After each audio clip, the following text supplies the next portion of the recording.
ನಮಸ್ಕಾರ ವೀಕ್ಷಕರೇ, JBM ಟಿವಿಗೆ ಸ್ವಾಗತ. ನಾನು Veeresh ಬಳಗೇರ್.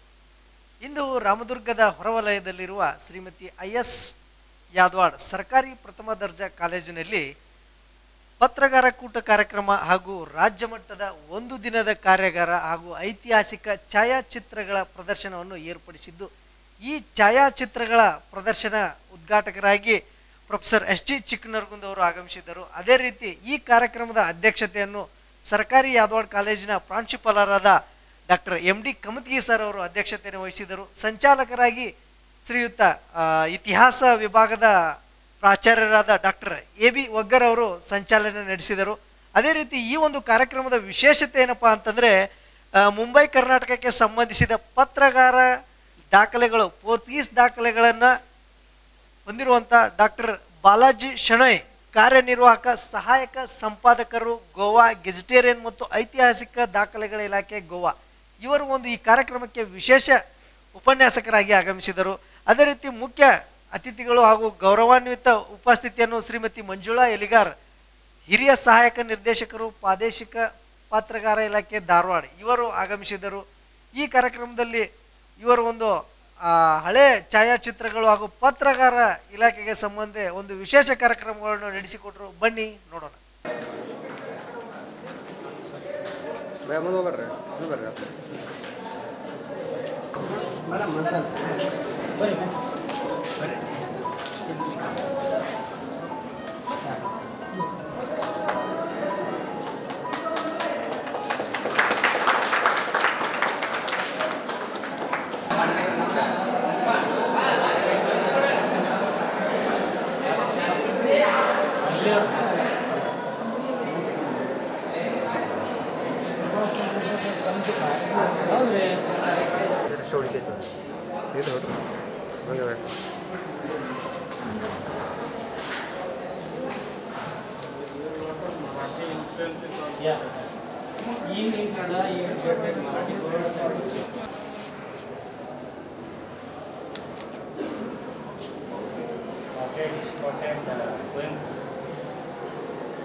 Sir, this is the place when 1986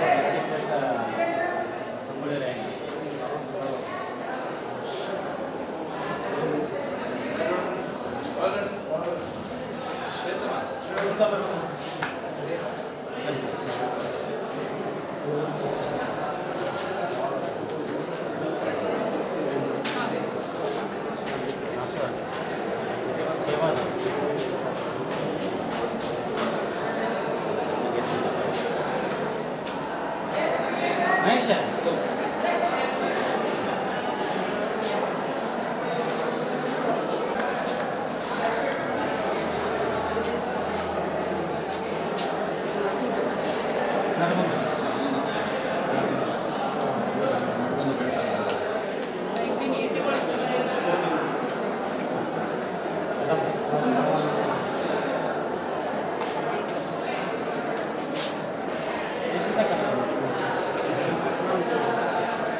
ಪ್ರಜ್ಞೆಯಿಂದ ಸಮಯ ಅಭಾವದಿಂದ ನೇರವಾಗಿ ವಿಷಯಕ್ಕೆ ಬರ್ತೀನಿ. ಇಲ್ಲಿ ನಾವು ಯಾಕೆ ಈ ಪತ್ರಾಗಾರ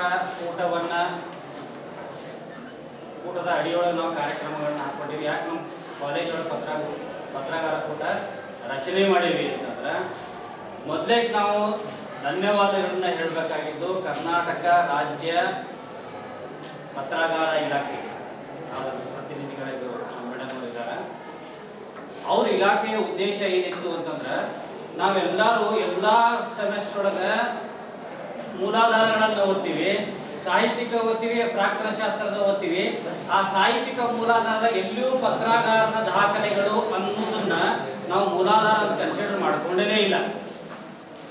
ಅದಕ್ಕೆ ಯಾಕೆ ಮಾಡ್ಕೊಂಡಿಲ್ಲ ಅಂತಂದ್ರೆ, ನೀವು ಆಧುನಿಕ ಭಾರತದ ಇತಿಹಾಸಕ್ಕೆ ನೀವು ಬಂದಿರಿ ಅಂತಂದ್ರೆ ಬರೇ ವಾರ್ನ್ ಹೆಸ್ಟಿಂಗ್ಸ್, ಕಾರ್ನ್ವಾಲಿಸ್ ಇವ್ನು ಓದೋದ್ರ ಮೂಲಕ ಇತಿಹಾಸ ಅಲ್ಲಿಗೆ ಮುಗೀತು ಅಂತ ತಿಳ್ಕೊಂಡಿವಿ. ಆಮ್ಯಾಗ ಸ್ಥಳೀಯ ಈ ದಾಖಲೆಗಳನ್ನು ಬಳಸ್ಕೊಂಡು ನಾವು ಇತಿಹಾಸವನ್ನು ನೋಡುವ ಕ್ರಮ ಚಾಲು ಆಗೇ ಇಲ್ಲ. ಅದಕ್ಕೆ ನಮ್ಮ ಸ್ಥಳೀಯ ಇತಿಹಾಸವನ್ನು ನೋಡಬೇಕಾಗಿತ್ತು ಅಂತಂದ್ರೆ, ಅದಕ್ಕೆ ಪತ್ರಾಗಾರ ದಾಖಲೆಗಳ ಬಳಕೆ ಯಾವಾಗಲೂ ಚಾಲು ಆಗಿದ್ದ by the study of subaltern. ಆ ಕೆಳಸ್ತರದ ಅಧ್ಯಯನ ಪ್ರಾರಂಭ ಆದಾಗ ಇದರದ ಬಳಕೆ ಹೆಚ್ಚಿಗೆ ಆಗುತ್ತೆ. ಅದಕ್ಕೆ ಈ ಪತ್ರಾಗಾರ ದಾಖಲೆಗಳು ಅಂದ್ರೆ ಏನು, ಪತ್ರಾಗಾರ ಇಲಾಖೆ ಅಂದ್ರೆ ಏನು, ಅಲ್ಲಿ ನಾವು ಏನೇನು ಸಂಗ್ರಹ ಮಾಡಿಟ್ಟಿರ್ತಾರ, ಅವು ನಾವು ಎದೆದಕ್ಕೆ ಬಳಸ್ಕೋಬಹುದು, ಅದನ್ನೆಲ್ಲ ನಮ್ಮ ವಿದ್ಯಾರ್ಥಿಗಳಿಗೆ ಪರಿಚಯ ಆಗಬೇಕು ಅನ್ನೋ ದೃಷ್ಟಿಕೋನದಿಂದ ನಾವು ಈ ಪತ್ರಾಗಾರ ಕೂಟವನ್ನು ಏರ್ಪಡಿಸಿವಿ. ಅದಕ್ಕೆ ಸಂಬಂಧಪಟ್ಟಂಗೆ ಇವತ್ತು ನಮ್ಮ ನಮ್ಮ ನಮ್ಮ ನಮ್ಮ ನಮ್ಮ ಎಲ್ಲ ಕೆಲಸಗಳನ್ನು ಬಿಟ್ಟು ಗೋವಾ ಪತ್ರಾಗಾರ ಇಲಾಖೆಯ ಬಾಲಾಜಿ ಸರ್ ಬಂದಿದ್ದಾರೆ. ಯಾಕಂದ್ರೆ ನಮ್ಮ ಕರ್ನಾಟಕಕ್ಕೆ ಸಂಬಂಧಪಟ್ಟಂಗೆ ಪೋರ್ಚುಗೀಸ್ ದಾಖಲೆಗಳೊಳಗೆ ಎಷ್ಟು ಮಾಹಿತಿಗಳದಾವು ಅನ್ನೋದು ನಮ್ಗೆ ಗೊತ್ತಿದ್ದಂಗೆ ಆಗೈತಿ. ಆಮ್ಯಾಗ ನೀವು ನೋಡ್ರಿ, ನೀವು ಆದಿಲ್ ಶಾಹಿಗಳ ಮಟ್ಟ ಓದಿದ್ರಿ ಅಂತಂದ್ರೆ ಆಮ್ಯಾಗ ನಿಮ್ಗೆ ಕರ್ನಾಟಕದ ಇತಿಹಾಸ ಏನು ಅನ್ನೋದು ಗೊತ್ತಿಲ್ಲ.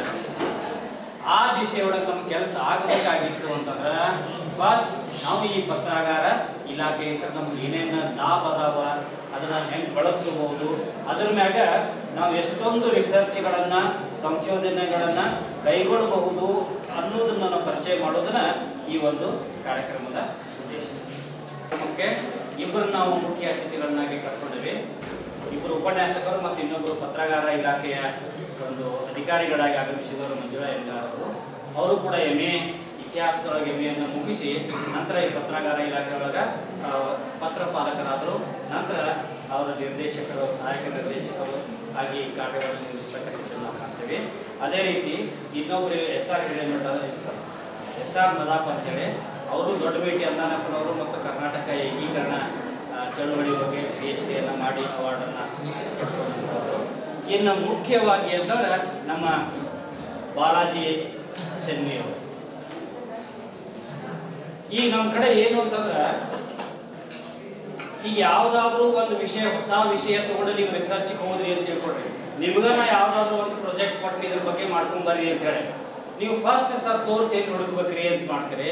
ಅದಕ್ಕೆ ಬಂದು ಯಾವಾಗಲೂ ತಿಳ್ಕೊಡ್ರಿ, ಯಾವುದೋ ಪ್ರದೇಶಕ್ಕೆ ನೀವು ಹೋಗ್ಬೇಕಾತು ಅಂತಂದ್ರೆ, ಈಗ ಬೆಳಗಾವಿ ಜಿಲ್ಲಾದಾಗ ಬಂದು ನನಗೆ ಸೊರೆಬಾನ್ ಬಗ್ಗೆ ಮಾಹಿತಿ ಬೇಕಾತಂದ್ರೆ ನಿಮ್ಗೆ ಬೆಳಗಾವಿ ಜಿಲ್ಲಾ ಗೆಸ್ಟಿಯರ್ ತೆಗಿರಿ, ನಿಮಗೆ ಮಾಹಿತಿ ಇದೆ. ಆ ಗೆಸ್ಟಿಯರ್ ಉದ್ದೇಶ ಏನು ಅಂದ್ರೆ, ಆ ಪ್ರದೇಶದ ಶಿಕ್ಷಣ, ಮಹಿಳೆಯ ಸ್ಥಾನಮಾನ, ಐತಿಹಾಸಿಕ ಸ್ಥಳಗಳು, ಶಿಲಾಯುಗ ಸಂಸ್ಕೃತಿಯ ಸ್ಥಳಗಳು ಎಲ್ಲಾದ್ರೂ ಮಾಹಿತಿ ಇರ್ತದೆ.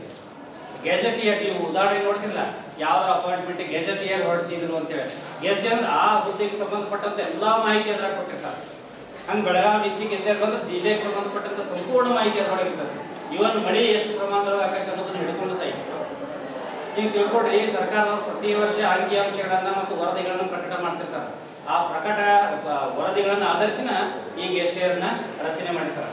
ಅಂತಹ ಒಂದು ಗೆಸ್ಟಿಯರ್ ಡಿಪಾರ್ಟ್ಮೆಂಟಿನ ಒಂದು ಪ್ರಕಟಣೆಯ ಜವಾಬ್ದಾರಿಯನ್ನು ಹೊತ್ತುಕೊಂಡವರು ನಮ್ಮ ಬಾಲಕರು. ಇವುಗಳ ಜೊತೆಗೆ ಅವರು ಹಿಸ್ಟಾರಿಕಲ್ ರೆಕಾರ್ಡ್ಸ್ ಅಂತ ಹೇಳಿ ಏನೋ ಐತಿಹಾಸಿಕ ದಾಖಲೆಗಳೇನದಲ್ಲ, ಆ ಐತಿಹಾಸಿಕ ದಾಖಲೆಗಳ ಎಕ್ಸಿಕ್ಯೂಟಿವ್ ಎಡಿಟರ್ ಕೂಡ ಆಗಿ ಕಾರ್ಯವನ್ನ ನಿರ್ವಹಿಸಕತ್ತಿದ್ದನ್ನು ನಾವು ಕಾಣ್ತೇವೆ. ಆದ್ರೂ ಬಹಳ ಖುಷಿ ಆಗುವುದು, ನನಗೂ ಒಂದು ಸ್ವಲ್ಪ ಎಚ್ಚರಿಕೆಯನ್ನು ಕೊಟ್ಟಿದ್ದೇನು ಅಂತಂದ್ರೆ, ಈ ಬೋರ್ನ್ ಇನ್ 3rd February 1991 1991 ಇಸ್ವಿಯಾಗ ನಾವು ಹುಟ್ಟ್ಯಾರ. ಆದ್ರೆ ಈಗ ಆ ವಯಸ್ಸನ್ನು ಮೀರಿ ಅವ್ರು ಸಾಧನೆ ಮಾಡೋದು ನಮ್ಗೆ ಭಾಳ ಖುಷಿ ಇದೆ.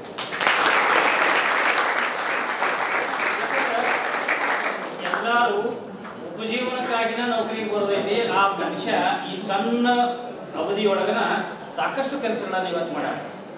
ಅವರು ಯಾಕಂತಂದ್ರೆ ಆ ವೃತ್ತಿಯನ್ನ ಈ ಪತ್ರಗಾರ ಇಲಾಖೆಯ ದಾಖಲೆಗಳನ್ನ ತಮ್ಮ ಉಸಿರಂತ ತೆಗೆದುಕೊಂಡವರು. ನಮ್ಗೆ ಗೊತ್ತಿರಲಿ ಕರ್ನಾಟಕಕ್ಕೆ ಸಂಬಂಧಪಟ್ಟಂತ ಪೋರ್ಚುಗೀಸ್ ದಾಖಲೆಗಳು ಭಾಳ ಅದಾವ ಅಂತೇಳಿ ಈಗಾಗಲೇ ಅವರಿಗೆ ಬೇರೆ ಬೇರೆ ಕಡೆ ಇದ್ದಂತ ಆ ಒಂದು ಪತ್ರಗಾರ ಇಲಾಖೆ ಪೋರ್ಚುಗೀಸ್ ಪೋರ್ಟುಗಲ್ ಸಹಿತ ಅವರ ಸಂಪರ್ಕ ಮಾಡಿದ್ರು. ಆ ಪೋರ್ಟುಗಲ್ ಎಂಬೆಸಿಗೂ ಕೂಡ ಅವರ ಸಂಪರ್ಕ ಮಾಡಿದ್ರು. ಆ ಅಷ್ಟು ಸುಮಾರು 72 ಸಂಪುಟದೊಳಗೆ ಅವ್ರು ಇಂಗ್ಲೀಷಿಗೆ ಪೋರ್ಚುಗೀಸ್ ಇಂದ ಇಂಗ್ಲೀಷ್ ಕನ್ವರ್ಟ್ ಮಾಡ್ಕೊಡಕತ್ತಾರ. ಅದಕ್ಕೆ ನಾವು ಆ ಕೆಲಸ ಭಾಳ ಬೇಗ ಆಗಲಿ ಅಂತ ಹೇಳಿ, ಯಾಕಂದ್ರೆ ಅವ್ರು ಅದನ್ನ ಇಂಗ್ಲೀಷಿಗೆ ಮಾಡಿದ್ರಂದ್ರೆ ನಾನು ಲಘು ನನ್ನ ಸ್ವಾತಂತ್ರ್ಯ ಕನ್ನಡಕ್ಕೆ ತರ್ತೀನಿ ಅಂತ ಹೇಳಿ.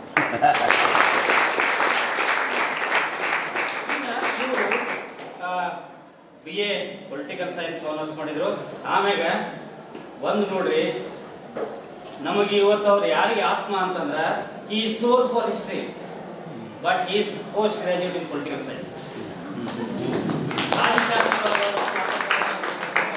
ಆದ್ರೆ ನಮ್ಮ ಇತಿಹಾಸಕ್ಕೆ ಅವರ ಆತ್ಮ ಇದ್ದಂಗೆ, ಯಾಕಂದ್ರೆ ಎಲ್ಲಾನು ಸೋರ್ಸ್ ನಮ್ಗೆ ಕೊಡಾಕತ್ತಿದ್ದಾರು ಅವ್ರನ್ನ. ಅಷ್ಟೇ ಅಲ್ಲ, ಅವರು ರಿಸರ್ಚ್ ಅಸಿಸ್ಟೆಂಟ್ ಆಗಿನೂ ಕೂಡ ಇಲ್ಲಿ ಕಾರ್ಯನಿರ್ವಹಿಸಿದ್ದನ್ನು ನಾವು ಕಾಣ್ತೀವಿ. ಆಮ್ಯಾಗ PhD ಪದವಿಯನ್ನ ಗೋವಾ ಯೂನಿವರ್ಸಿಟಿ ಒಳಗನ್ನ ಪಡ್ಕೊಂಡ್ರು. ಆಮ್ಯಾಗ ಡಿ ಕೋಸಾಂಬಿ ಅವರ ಹೆಸರಿದ್ದಂತ ಜೂನಿಯರ್ ರಿಸರ್ಚ್ ಫೆಲೋಶಿಪ್ ಅನ್ನ ಪಡ್ಕೊಂಡಂತವ್ರು. ಆ ಡಿ ಕೋಸಾಂಬಿ ಯಾರು ಅಂತ ಬೇಸಿಕಲಿ ಈಸ್ ಮ್ಯಾಥಮೆಟಿಷಿಯನ್. ಆದ್ರೆ ಅವ್ನ ಜೀವಮಾನ ಉದ್ದಕ್ಕೂ ಅವ್ನು ಬರ್ದಿದ್ದ ಇತಿಹಾಸದ ಬಗ್ಗೆ. ಇತಿಹಾಸವನ್ನ ಮಾರ್ಕ್ಸ್ವಾದಿ ಚಿಂತನೆ ಮೇಲೆ ನೋಡುವಂತ ಕ್ರಮವನ್ನ ಗುರುತಿಸಿದಂತ ಕೊಟ್ಟಂತ ಮಾರ್ಕ್ಸಿಸ್ಟ್ ಪರ್ಸೆಪ್ಷನ್ ಒಳಗೆ ಇತಿಹಾಸವನ್ನ ಇಂಟರ್ಪ್ರಿಟೇಷನ್ ಮಾಡಿದಂತ ಮೊದಲ ವ್ಯಕ್ತಿ ಯಾರು ಅಂದ್ರೆ ಡಿ ಕೋಸಾಂಬಿ. ಅವರ ರಿಸರ್ಚ್ ಫೆಲೋಶಿಪ್ ತಗೊಂಡು ಇವರು ರಿಸರ್ಚ್ ಕೆಲಸ ಮಾಡಿದ್ದು ನಾವು ಕಾಣ್ತೀವಿ. ಇದರ ಜೊತೆಗೆ ಇವರು ಹಲವಾರು ರಾಷ್ಟ್ರೀಯ ಮತ್ತು ರಾಜ್ಯ ಮಟ್ಟದ ಮತ್ತು ಅಂತಾರಾಷ್ಟ್ರೀಯ ಮಟ್ಟದೊಳಗ ಲೇಖನಗಳನ್ನು ಪ್ರಕಟ ಮಾಡ್ಯಾರ. ಪ್ರಕಟ ಮಾಡೋ ಮೂಲಕ ಅವ್ರು ಇನ್ನೂ ಸಂಶೋಧನಾ ಕೆಲಸವನ್ನ ಮುಂದುವರಿಸ್ಯಾರ. ಇವ್ರಿಗೆ ನಾವು ಎಲ್ಲ ಇದರಿಂದ ನಾವು ಇವ್ರಿಗೆ ಕೇಳ್ಕೊಳ್ಳೋದೇನು ಅಂತಂದ್ರೆ, ನೀವೇನು ಸ್ಪೀಡ್ ಹೊಂಟಿಲ್ಲ, ಇನ್ನೂ ಸ್ವಲ್ಪ ಭಾಳ ಸ್ಪೀಡ್ ಮಾಡ್ರಿ. ಲಗುನ you must translate all the Portuguese documents into English. ಅದಕ್ಕೆ ಅವಾಗ ನಮ್ಮ ಕರ್ನಾಟಕ ನಮ್ಗೆ ಒಂದು ಸ್ಪಷ್ಟ ಇರಲ್ರಿ. ನಮ್ಮ ಮುಂಬೈ ಕರ್ನಾಟಕದ ಅತಿ ಹೆಚ್ಚು ಪ್ರವಾಸಿಗರು ಭೇಟಿ ಕೊಟ್ಟಿದ್ದು ಯಾರು ಅಂತಂದ್ರೆ ಪೋರ್ಚುಗೀಸ್. ಅವ್ರ ವರದಿಗಳನ್ನು ನಾವು ಇನ್ನೂ ಬಳಸ್ಕೊಂಡಿಲ್ಲ. ಅವರ ವರದಿಗಳನ್ನ ಬಳಸ್ಕೊಂಡು ಕೂಡ ನಮ್ದು ವಿಜಯನಗರದ ಆಳ್ವಿಕೆ ಏನು ಅನ್ನೋದು ಗೊತ್ತಾಕತಿ, ವಿಜಯನಗರದ ಅವನತಿ ಏನು ಅನ್ನೋದು ಗೊತ್ತಾಕತಿ, ಆದಿಲ್ ಶಾಹಿಗಳ ಆಡಳಿತ ಎಷ್ಟು ವೈಭವಪೂರ್ಣ ಆಗಿತ್ತು ಅನ್ನೋದು ಗೊತ್ತಾಕತಿ. ಅದಕ್ಕೆ ನಾವು ವಿದ್ಯಾರ್ಥಿಗಳಿಗೆ ನಾನು ಮೊದಲೇ ಹೇಳಿದ್ನಿ, ನನಗೆ ಭಾಳ ಮಂದಿ ಯಾರು ಬೇಕಾಗಿಲ್ಲ, ಒಂದು 30 ಮಂದಿ ಇದ್ರೆ ಸಾಕು ಅಂತೇಳಿ. ಯಾಕಂದ್ರೆ ಈ ಕಾರ್ಯಕ್ರಮ ಆದ್ಕೂಡ ನೆಕ್ಸ್ಟ್ ಪತ್ರಗಾರ ಇಲಾಖೆಯೊಳಗೆ ದಾಖಲೆಗಳನ್ನ ಹೆಂಗೆ ಪ್ರಿಸರ್ವ್ ಮಾಡ್ತಾರೆ ಅನ್ನೋದು ನೋಡೋದಕ್ಕೆ ನಾವು ಪತ್ರಗಾರ ಇಲಾಖೆ ಕರ್ಕೊಂಡು ಹೋಗ್ತೇವೆ. ಯಾಕಂದ್ರೆ ಎಲ್ಲರೂ ಬಂದರೆ ಎಲ್ಲರೂ ದೇಶಭಕ್ತರು ಇರಂಗಿಲ್ಲ. ಅದಕ್ಕೆ ಇದ್ದಷ್ಟ ಜನ ನಮಗೆ ಇರಲಿ ಅಂಥೇಳಿ ಇವತ್ತು ಇದನ್ನ ಕೂಡಿಸಿವಿ. ನಮ್ಮ ಕರೆಗೆ ಒಬ್ಬರು ಗೋವಾದಿಂದ ಅವರು ಬೆಳಗ್ಗೆ 5 ಗಂಟೆಗೆ ಬಿಟ್ಟು ಇಲ್ಲಿಗೆ ನಮ್ಮ ಬಂದಾರ. ಅವ್ರನ್ನ ಭಾಳ ಸದುಪಯೋಗ ಪಡಿಸ್ಕೊಡ್ರಿ. ನಾ ಹೇಳೋದೊಂದು, ನೀವು ಯಾರನ್ನೋ ಕರೆಸ್ರಿ ನಮ್ಮ ಕಾಲೇಜಿಗೆ, ಇಲ್ಲಿ ಯಾರನ್ನೂ ನಮ್ಮ ಅತಿಥಿಗಳನ್ನ ಕರೆಸ್ರಿ, ಅವ್ರನ್ನ ನೀವು ಪೂರ್ತಿ ಎಲ್ಲ ಅವ್ರನ್ನ ತೀರ್ಕೊಂಡೇ ಕಳಿಸ್ಬೇಕು, ರಕ್ತ ಅಲ್ಲ, ಅವ್ರದ್ದು ಜ್ಞಾನವನ್ನ ಕಸ್ಕೊಂಡ ಕಳಿಸ್ರಿ. ಆಮೇಲೆ ನಿಮ್ಮ ಕಡೆ ಎಷ್ಟು ಡೌಟ್ಸ್ ಇರ್ತಾವಲ್ಲ ಅವ್ರಿಗೆ ಪ್ರಶ್ನೆ ಕೇಳುವ ಮೂಲಕ ನಿಮಗೆ ಪರಿಹಾರ ಮಾಡಿಕೊಡ್ರಿ. ಪ್ರಶ್ನೆ ಕೇಳುವ ಮೂಲಕ ಇನ್ನಷ್ಟು ಆ ವಿಷಯದೊಳಗೆ ನಿಮ್ಮ ಮುಂದುವರಿಯುವ ಪ್ರಯತ್ನವನ್ನು ಮಾಡ್ರಿ ಅಂತ ಹೇಳ್ತಾ ನನ್ನ ಈ 2 ಮಾತುಗಳನ್ನು ಮುಗಿಸ್ತೇನೆ. ನಮಸ್ಕಾರ. ಸರಿ, ನಾನು ಫೋನ್ ಹಚ್ಚಿದಾಗ ಹಿಂದೂ ಕೂಡ ಸರ್ ನರಗುಂದಾಗಿದ್ದಾಗ ಅದು ಬೇರೆ ಬೇರೆ ಕಾಲೇಜಲ್ಲಿ ಕೂಡ ಇದ್ದಾಗ ನಮ್ಮ ಇಲಾಖೆಯ, ಯಾಕಂದರೆ ನಮ್ಮ ಇಲಾಖೆಯ ಲಭ್ಯತೆ ಬಗ್ಗೆ, ನಮ್ಮ ಇಲಾಖೆಯ ಒಂದು ಮಹತ್ವತೆಯ ಬಗ್ಗೆ ಸರ್ಗೆ ಬಹಳಷ್ಟು ಗೊತ್ತಿರೋದ್ರಿಂದ ಬಹುಶಃ ಅವರು ಯಾವ ಕಾಲೇಜಿಗೆ ಹೋಗ್ತಾರೆ ಆ ಕಾಲೇಜಿಗೆ ಪತ್ರಗಾರದ ಪರಿಚಯವನ್ನು ನಮಗಿಂತ ಹೆಚ್ಚಾಗಿ ಅವರೇ ಮಾಡ್ತಾರೆ. ಹೀಗಾಗಿ ಅವರಿಗೆ ನಾವು ವೈಯಕ್ತಿಕವಾಗಿ ಈ ಸಂದರ್ಭದಲ್ಲಿ ಧನ್ಯವಾದ. ಯಾಕಂದರೆ ಕೂಡ ಆಗಿರ್ಬೋದು, ಸವಲತ್ತಿ ಆಗಿರ್ಬೋದು, ಎಲ್ಲರೂ ಕೆಲಸ ಮಾಡಿದ್ದಾರೆ. ಎಲ್ಲ ಕಡೆ ಕೂಡ ಈ ಒಂದು ನಮ್ಮ ಇಲಾಖೆಯ ಕಾರ್ಯಕ್ರಮವನ್ನು ಆಯೋಜನೆ ಮಾಡ್ತಾರೆ. ಯಾಕಂದರೆ ಐತಿಹಾಸಿಕ ದಾಖಲೆಗಳ ಬಗ್ಗೆ ಅವರಿಗಿರುವಂತಹ ಕಳಕಳಿ ಮತ್ತು ಇತಿಹಾಸದ ಕೆಲಸಗಳ ಬಗ್ಗೆ ಆಗುವಂತಹ ಭವಿಷ್ಯದ ಚಿಂತನೆಗಳೊಂದಿಗೆ ಈ ಒಂದು ಇಲಾಖೆಯ ಪರಿಚಯವನ್ನು ಮಾಡುವಲ್ಲಿ ಅವರು ಕೂಡ ಬಹಳಷ್ಟು ಆಸಕ್ತಿಯನ್ನು ವಹಿಸ್ತಾರೆ. ಹೀಗಾಗಿ ಅವರಿಗೆ ಇಲಾಖೆ ಪರವಾಗಿ ಮತ್ತೊಮ್ಮೆ ನಾವು ಧನ್ಯವಾದಗಳನ್ನು ಸಲ್ಲಿಸಿ, ಈಗಾಗಲೇ ಸರ್ ಪ್ರಾಸ್ತಾವಿಕವಾಗಿ ಮಾತನಾಡುವಾಗ ಮತ್ತು ಈಗ ನಾವು ಪ್ರದರ್ಶನ ಮಾಡಿದಂತಹ ದಾಖಲೆಗಳನ್ನು ನೋಡಿದಾಗ ಬಹುಶಃ ಎಲ್ಲ ವಿದ್ಯಾರ್ಥಿಗಳಿಗೆ ಸ್ವಲ್ಪ ಮಟ್ಟಿಗಾದರೂ ಇಲಾಖೆಯ ಪರಿಚಯ ಆಗಿದೆ ಅಂತ ನಾನು ಅನ್ಕೊಳ್ತೇನೆ.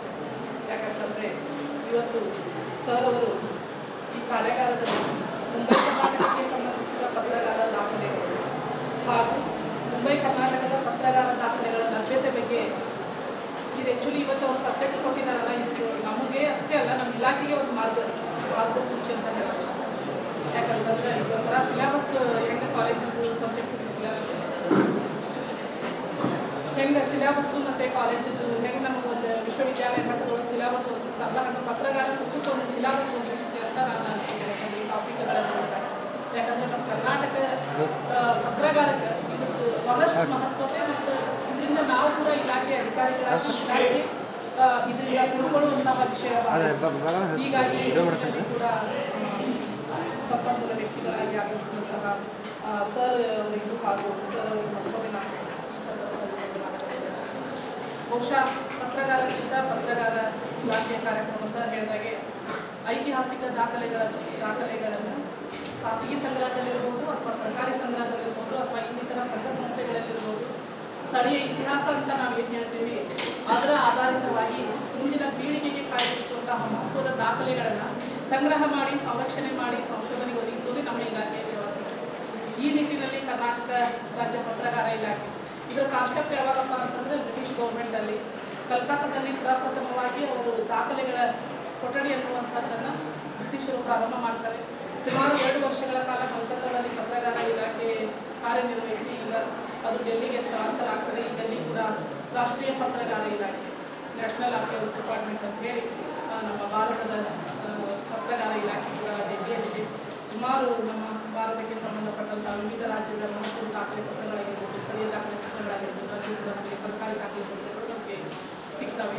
ಅದರ ನಿಟ್ಟಿನಲ್ಲಿ ಮುಂದೆ ಭಾರತದ ಐತಿಹಾಸಿಕ ದಾಖಲೆಗಳ ಆಯೋಗ ಅನ್ನುವಂತಹ ಒಂದು ಕಮಿಷನ್ ನೇಮಕ ಮಾಡಿದಾಗ ಆ ರಾಜ್ಯ ಪತ್ರಗಳು ಏನು ಸ್ಥಳೀಯ ಇತಿಹಾಸ ಭಾಷೆಗಳನ್ನು ಬಳಸಿದರು ಆ ಸ್ಥಳೀಯವಾಗಿ ಆ ಇತಿಹಾಸದ ದಾಖಲೆ ಪತ್ರಗಳು ಆ ಸ್ಥಳೀಯ ರಾಜ್ಯಗಳಲ್ಲಿ ಇರಬೇಕು ಅನ್ನುವಂತಹ ದೃಷ್ಟಿಕೋನದಿಂದ ಎಲ್ಲ ವಿವಿಧ ರಾಜ್ಯಗಳಲ್ಲಿ ರಾಜ್ಯ ಪತ್ರಗಾರ ಇಲಾಖೆಗಳು ಸ್ಥಾಪನೆಯಾಗಿದೆ. ಅದರಂತೆ 1973ರಲ್ಲಿ ಕರ್ನಾಟಕ ರಾಜ್ಯ ಪತ್ರಗಾರ ಇಲಾಖೆ ಸ್ಥಾಪನೆ ಆಯಿತು.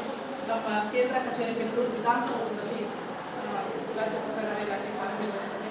ಅದರ ಅಧೀನವಾಗಿ ನಮ್ಮ ಬೆಳಗಾವಿ ವಿಭಾಗೀಯ ಪತ್ರಗಾರ ಕಚೇರಿ ಧಾರವಾಡದಲ್ಲಿ, ಹಾಗೆಯೇ ಮೈಸೂರು ಜಿಲ್ಲೆಯಲ್ಲಿ ಹಾಗೂ ಕಲಬುರಗಿ ಜಿಲ್ಲೆ ಸುಮಾರು 4 ಅದರ ಅಧೀನ 3 ಇಲಾಖೆಗಳಾಗಿ ಕಾರ್ಯನಿರ್ವಹಿಸುತ್ತಾ ಬಂದಿದೆ. ಈಗ ನಮ್ಮ ಬೆಳಗಾವಿ ವಿಭಾಗೀಯ ಅಂದಾಗ ಸುಮಾರು ನಮ್ಮ ಉತ್ತರ ಕರ್ನಾಟಕ ಅಂತ ನಾವು ಪ್ರಾದೇಶಿಕವಾಗಿ ಗುರುತಿಸ್ತೇವೆ. ಈ ಎಲ್ಲ ಜಿಲ್ಲೆಗಳ ವ್ಯಾಪ್ತಿಯಲ್ಲಿ ಇದು ಕೆಲಸ ಮಾಡ್ತದೆ.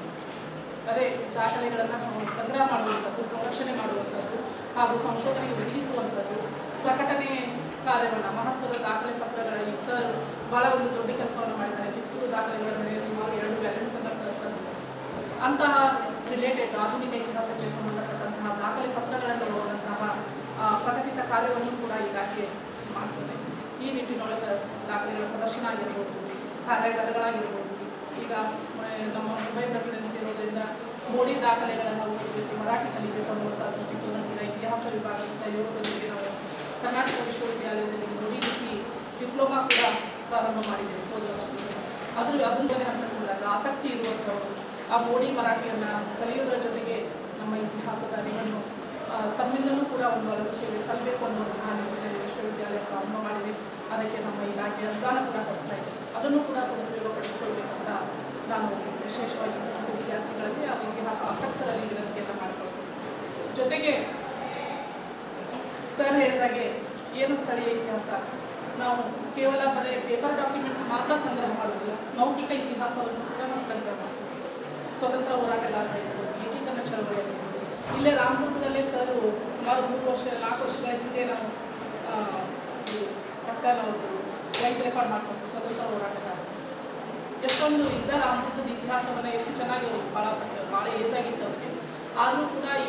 ಆದರೂ ಕೂಡ ತಾವು ಮಾಡಿದಂತಹ ಸಾಧನೆಯನ್ನು ತಮ್ಮ ಹೋರಾಟವನ್ನು ಇಲ್ಲಿ ಪ್ರಜಾ ಸಂಘದ ಸ್ಥಾಪನೆ ಮಾಡಿದ್ದನ್ನು, ಇಲ್ಲಿ ನಡೆದಂಥ ಸಭೆ ಸಮಾರಂಭದ ಕುರಿತು, ಕಾಂಗ್ರೆಸ್ ನಿಲುವಿನ ಕುರಿತು ಬಹಳಷ್ಟು ವಿಚಾರಧಾರೆಗಳನ್ನು ಅವರು ನಮ್ಮ ಜೊತೆ ಹಂಚಿಕೊಂಡರು.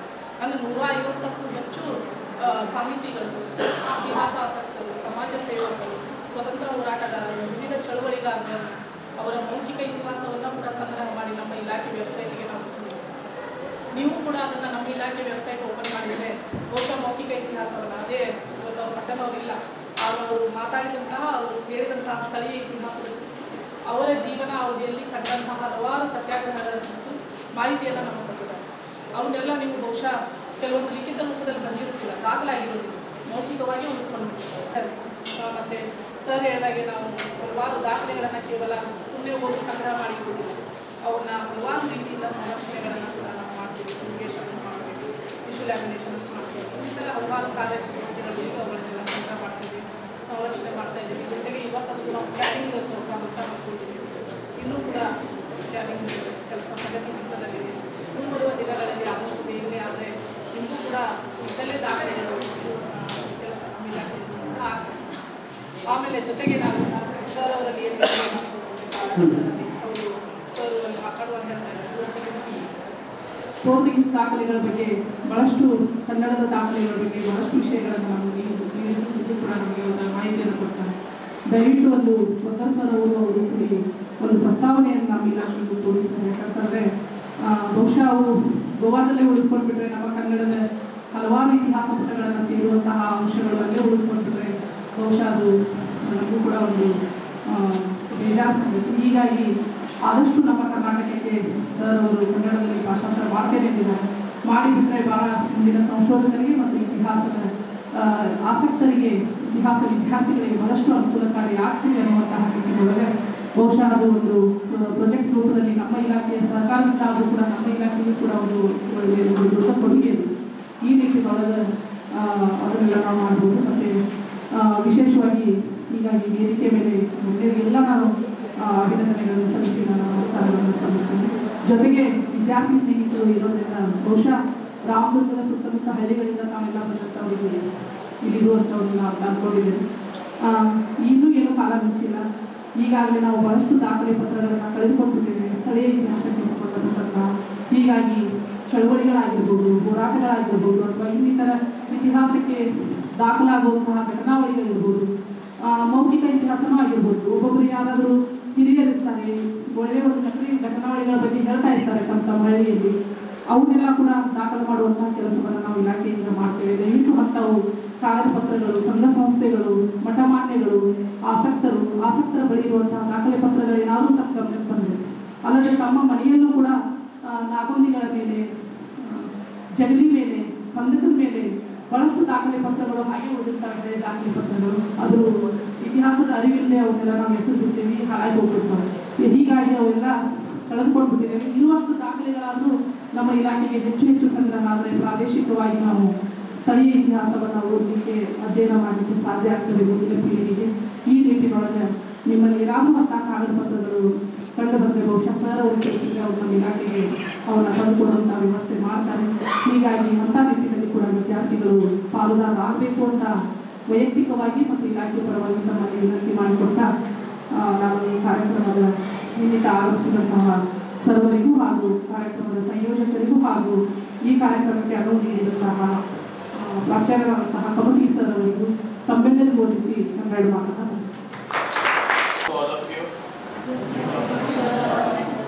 If I am speaking in Marathi, will you all understand?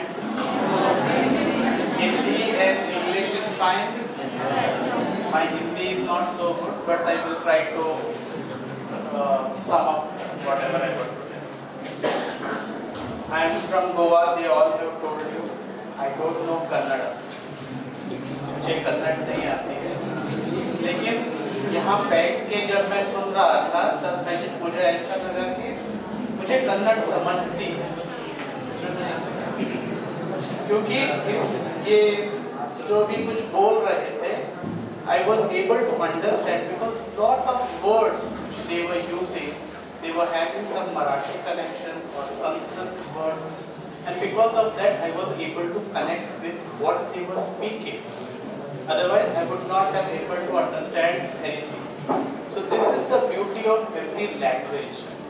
That India is one country and we all are Indians. And how we are connected is through this medium, that one and other language are some in one or the other way, they are interlinked, interrelated. Now why I am telling about language, and when I am coming here for a history forum and a political science person, there are different angles to it.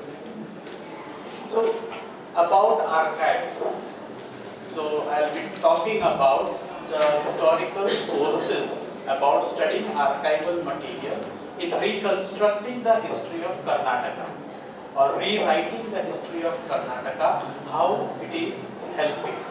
Am I audible to the last benches? आप सबको सुनाई दे रहा है? मैं बोल रहा हूँ क्योंकि मेरा ही आवाज़ मुझे okay.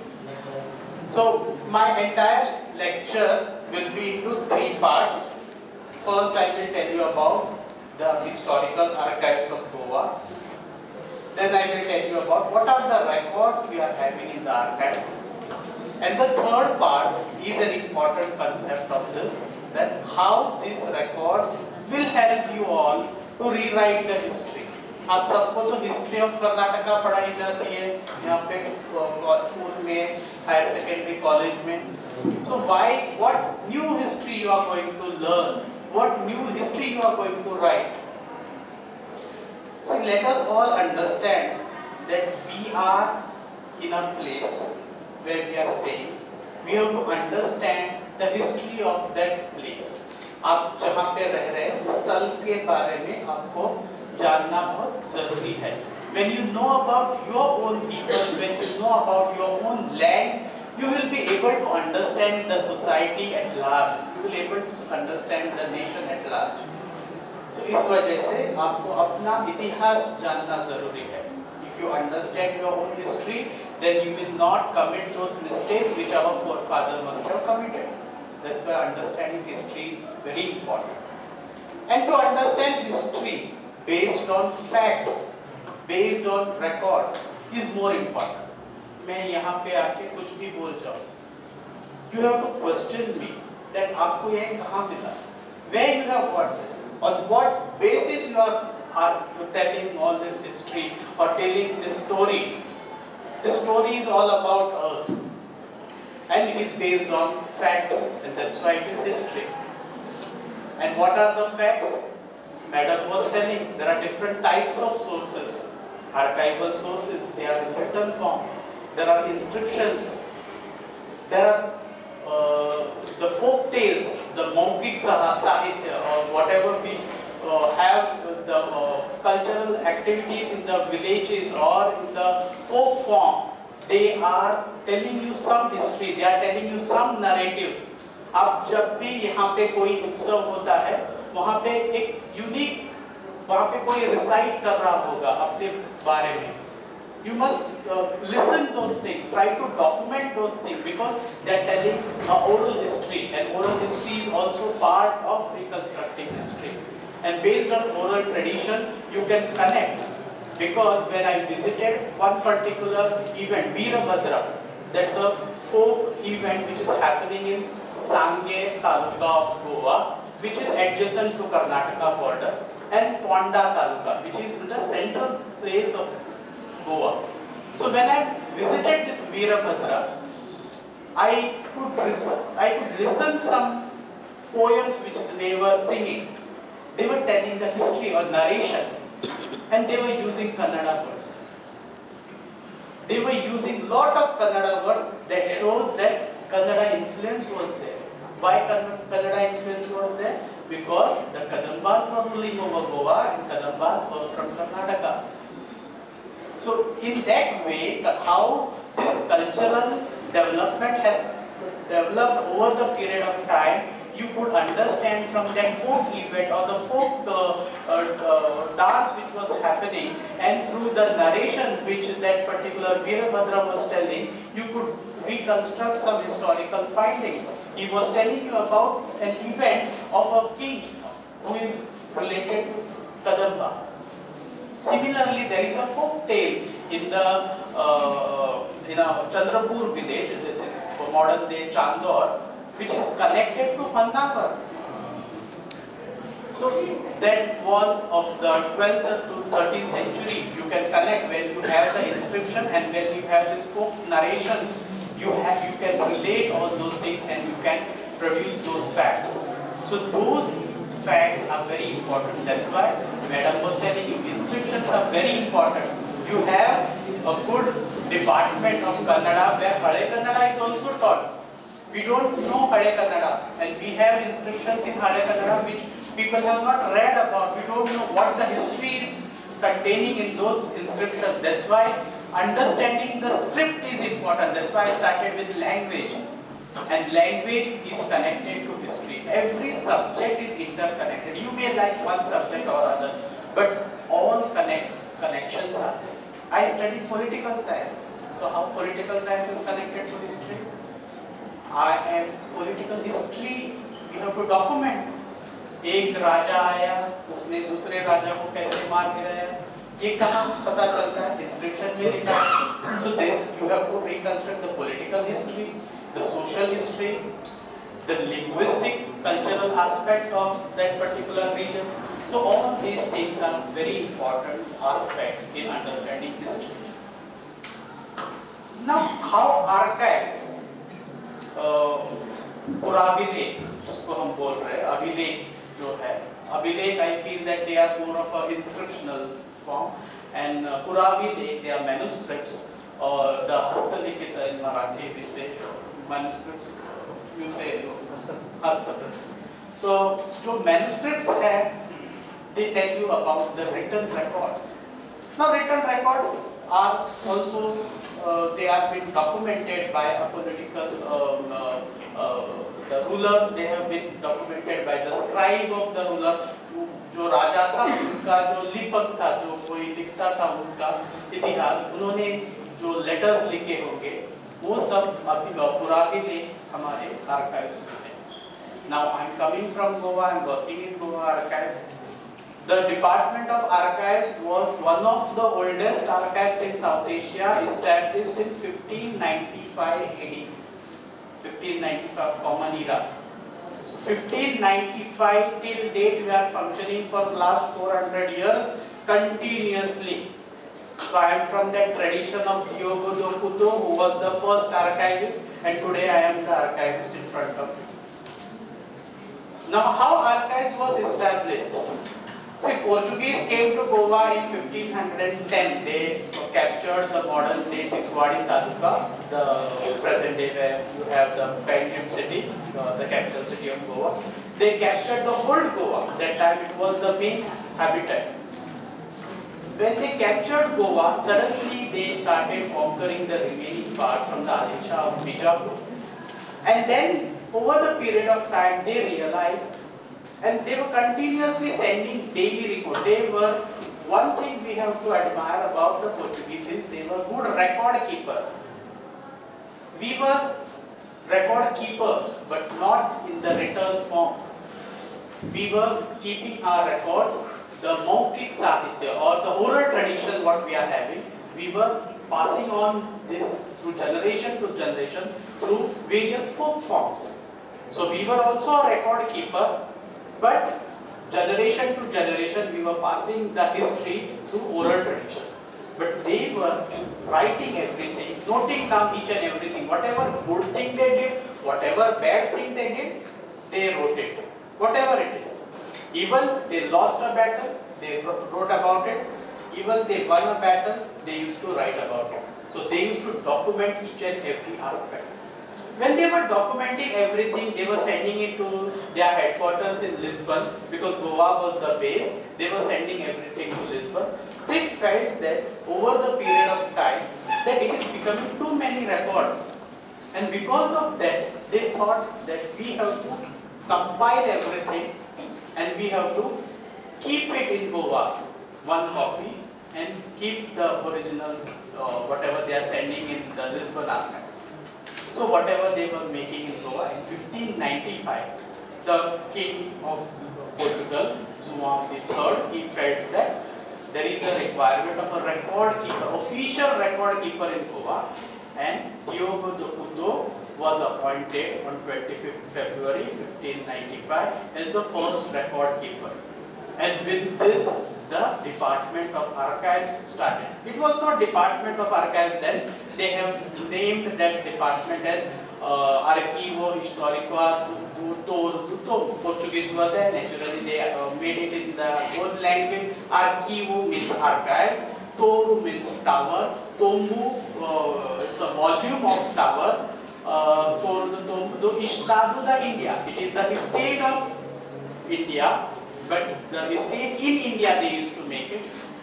The state in India of the Portuguese government. So this archives has a long tradition.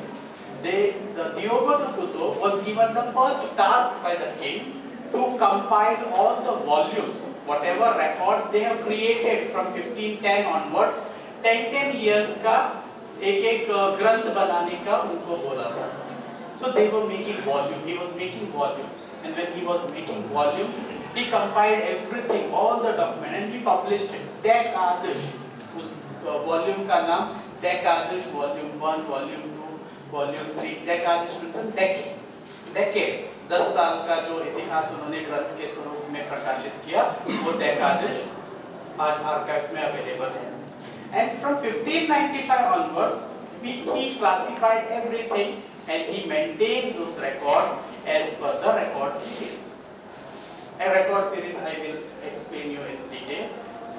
And when he was doing this, he realized that it has to be maintained properly. So he employed some conservators who could do, now what we do is tissue lamination. That time also a small bit and pieces of lamination they were doing it, so that they were bound and kept those volumes. They also employed, because several letters they were receiving from the various kingdoms in India, so they were keeping a translator, Dubashi, वो बोल रहे थे उनको, a translator, lingua do estado, the official translator they used to keep, who would translate each and every letter in the Portuguese. So if the letter was received in the Modi script, they used to publish, they used to translate, those official translators used to translate in Portuguese and keep the record of it. So these linguists are very important. And that's why again I am telling, the language is also important. If your language is good, your history also will be good. So if you are studying Kannada, try to learn Anle Kannada or Modi Kannada. I was just discussing in the morning that Modi Kannada is also, there are several letters in Goa archive which nobody knows what those treasure contains. Unless and until we try to learn that script, we try to decipher that script, we are not able to understand what the history is. Now whatever history we are learning is based on what research has happened. It is not the end of the story. There is lot of things in Goa archives. There are different types of records. Now, after Diogo Couto, there were several archivists who were just coming and they were documenting everything as per the protocol, what the conventional practices, what were happening. And then, at a time, one person comes, is Cunha Rivera. He was the secretary to the Governor General of the Portuguese in Goa, and he was interested in keeping these records and how they have been maintained. And this I am talking about in the 19th century. This person is appointed as secretary to the Governor General. And in the 19th century, he realized that what was written in the 16th and 17th century, although he was a Portuguese, he is not able to understand it because it was written in the old Portuguese and the language has also evolved and developed over the period of time. What was spoken earlier is now not spoken. Those words have gone extinct. वो सब शब्द जो पहले use कर रहे थे वो आज नहीं मिल रहे उनको. सो उनको उस इतिहास का, उस सब्जेक्ट का मीनिंग नहीं पता था. इस वजह से what he tried is to transcribe, लिपि बदली, और वो जो ट्रांसलिटरेशन प्रोसेस था वो transliteration from old Portuguese to new Portuguese he did, and he published it again in those volumes, Arquivo Portuguese Oriental Record Series. So these record series are also very important because they help you to read those. Because today, even I studied Portuguese, I cannot read the old Portuguese. I will study the New Portuguese. So that's why I will read these volumes instead of that. So these volumes are helping. So after Punya Rivera's this magnificent work, we have Dr. Pandurang Pisurlekar. Pandurang Pisurlekar was basically working with the Modi records, Modi Marathi records, and he was an expert of it. And he felt that department is functioning for 350 years. It is functioning, but there are no set of rules. So he framed rules for the department, how an archive should function, how the department should function, what are the duties, what are the responsibilities of officers. He codified it in 1935, and that regulation we were following till the introduction of Public Records Act. And we are having that tradition. Pisurlekar saw the transition from Portuguese to the liberation of Goa. India got independence. आप सब लोग free थे 1947 में. Goa was not free. Goa became free in 1961 after 13 years. So there was a delay. But we must thank the people of Karnataka and Maharashtra who came to Goa's struggle for freedom even after enjoying independence. उनको क्या पड़ी थी? वो तो freedom enjoy कर रहे थे, but they had the feeling of nationalism that they have to participate in and make their fellow Indians liberate from the clutches of the Portuguese. And that's why. And how I am telling this? Everything is documented. Sources for the freedom movement are there in archives.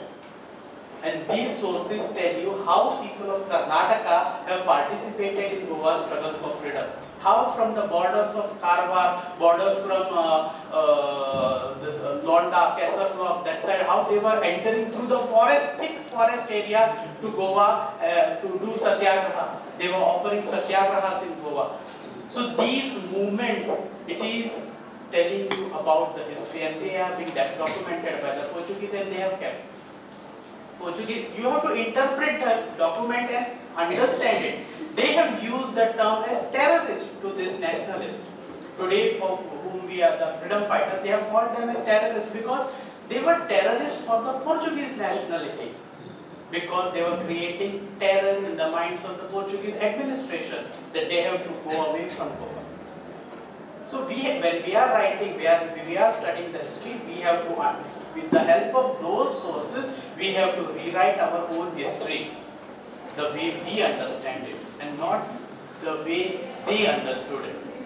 It is our history and we have to write it, and that's why sources play an important role. This is about a brief summary about archives of Goa.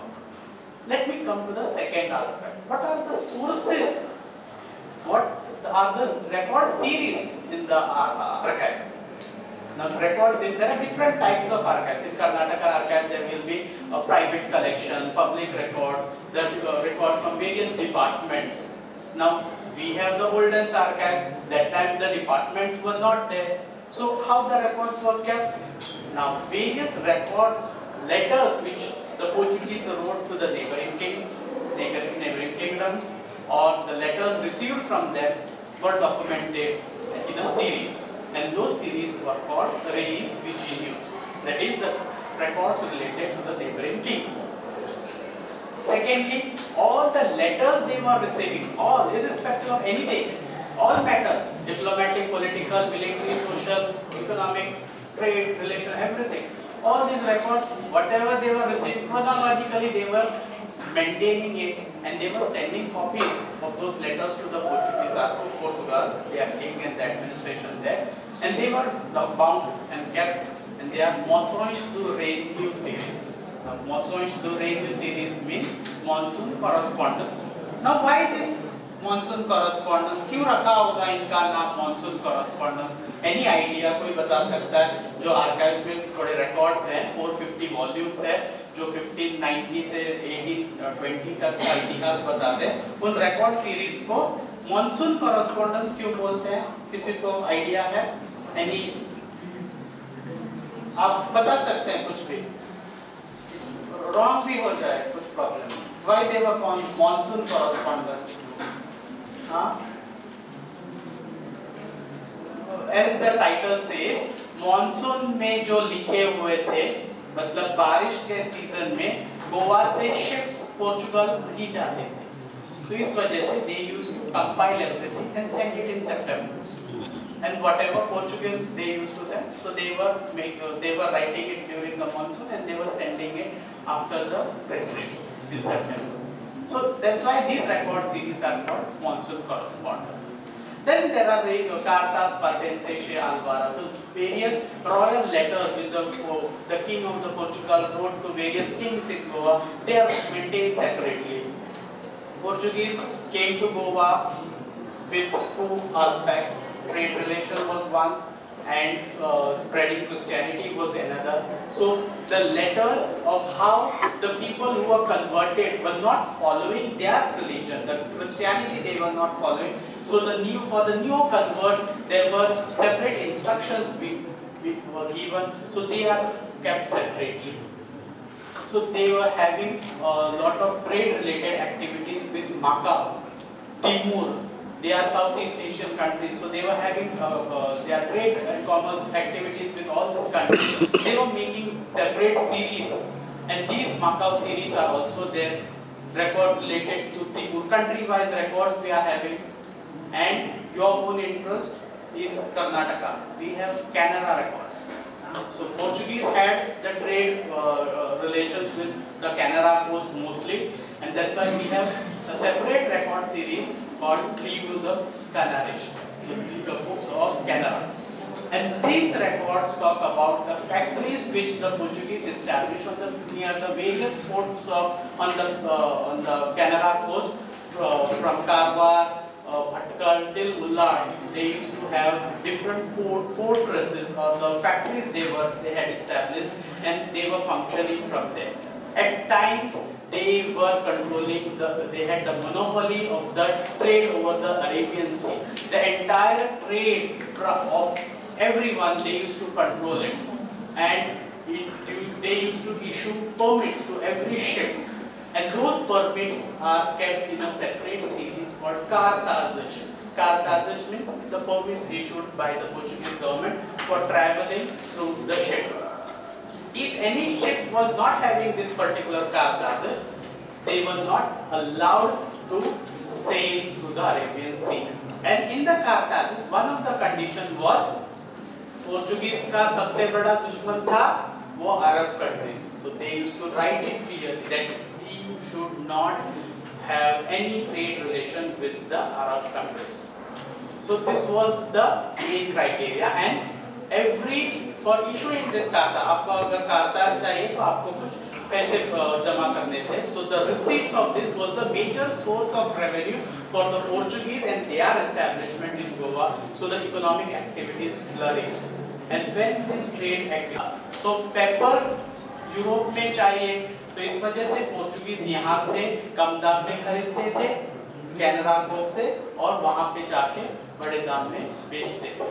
So they wanted to have control over, and that's why they had lot of treaties with the Nayakas of Ikeri, the Nayakas of Keladi, then the Saundas. They were having lot of treaties, and every treaty they used to mention about the trade activities. Venkatappa Nayaka, Shivappa Nayaka, all these people had their connection. Their letters are there in archives, and they had their scribe who was knowing Portuguese. So every court they used to have a person having a linguist or a bilingual person who was knowing Portuguese and the local Kannada. So the king used to tell in Kannada, he used to write in Portuguese. And basically they were from the Saraswat community, and on the bank of Canara, because a lot of this Saraswat people were there. The Malya, Mahale, all these people were employed as the Dubashi or the translators of this particular Shivappa Nayaka, then Venkatappa Nayaka, all these people they had.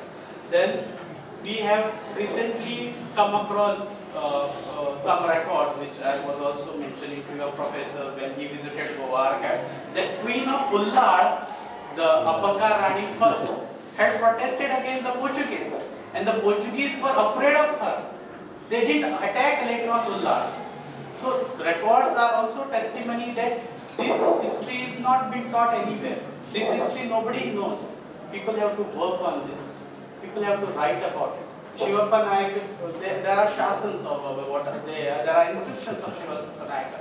There are letters written by his translator on his behalf. So these letters needs to be evaluated again. They are not been consulted. Only few, B.S. Shastri, N. Shambhat, they have referred this particular works and they have come up about the records related to the Canara Post. But what about Belgaum, Kittur, all this region? There were, Nipani was an important seat. Why? We don't know. Nobody has done research about it. Every letter by various kings from Maharashtra, the Marathas, Peshwas, and also the Bhosles of Sawantwadi, even at times Saundas, they were asking assistance from the Portuguese either to attack Nipani or to safeguard their territory from Nipanicans. So why they were doing it? We don't know. Research has to be developed because it has to, they have to read the papers, read the sources and reconstruct the history. So lot of records. The Karthagists will give you list of names of people from Canara, list of people from Canara Post, and they will tell you what was the revenue, economic angle. From economic point of view, you can study this particular Karthagist. It is not just history, but historic, economical angle also. You can do a study about these sources. Social life, what were the activities they were doing, how the social life was there, what was the position of women, how the women were treated, and whether they had some participation in the process of the administration. You have to understand all these things through the sources. Research has not been happening. Similarly, we have records related to the Kodagu district. We were not knowing, nobody knows. Even I had a contact with that person from Sondak, the present prince of Sondak king. He is not aware that his great-great-grandmother was from Kodagu district. The family is not having the history because they have not maintained it. Archives has a copy of some letter that she used to go to visit Kodagu district. She used to inform the Portuguese government because the Sondak king had taken refuge in Goa to safeguard them from the attack from Tipu Sultan. So these records, Tipu had come and attacked Belgaum and he had crossed up to, he was waiting on the borders of Goa, undercurrent that people from Goa, the priests from Goa and the military, the Portuguese military had made a plan to attack the Portuguese administration, and Tipu Sultan would attack from the borders and he would assist them to capture Goa. So this was a plan which nobody knows about it. There are some records which are telling you this history, that how it was a failure because the plan made by the military and the priests in Goa was immediately revealed by one of the person amongst them. And आपको तो पता है हमारी खासियत है, हम 4 लोग group में जाएंगे तो एक बंदा उसमें से जो हम सीक्रेट है वो सीक्रेटली दूसरे ग्रुप को जाके बता देगा. So this same thing happened in Goa. The plan of the priests who had a secret meeting in the house of Pintos, the conspiracy was known as conspiracy of Pintos in Goa. But there was no Pinto involved in that particular conspiracy. It was just named Pinto because the meeting took place in the house of Pinto. And the one person who was attending the meeting secretly revealed about the plan to the Portuguese governor, and they all were executed. उनकी कुंडी निकाल के वहाँ पे टांग दी थी, जो बेंजिम city के गार्डन था वहाँ पे. अगर ऐसा किसी ने किया बाद में तो सबको यही फेस करना पड़ेगा. It is this particular thing, and because of that, Tipu had to return back and he could not attack or capture Goa. Otherwise, history would have been changed. So these are the things which you should understand about the history and reconstructing history of Karnataka. There are a lot of such stories or such records in the historical archives of Goa. We have Modi Kannada records which nobody has read. They have to be, उसमें क्या इतिहास है हमको पता नहीं. Unless we read it, we will know what it is having. There may be some different story, what we are learning today, there may be some different thing in those things.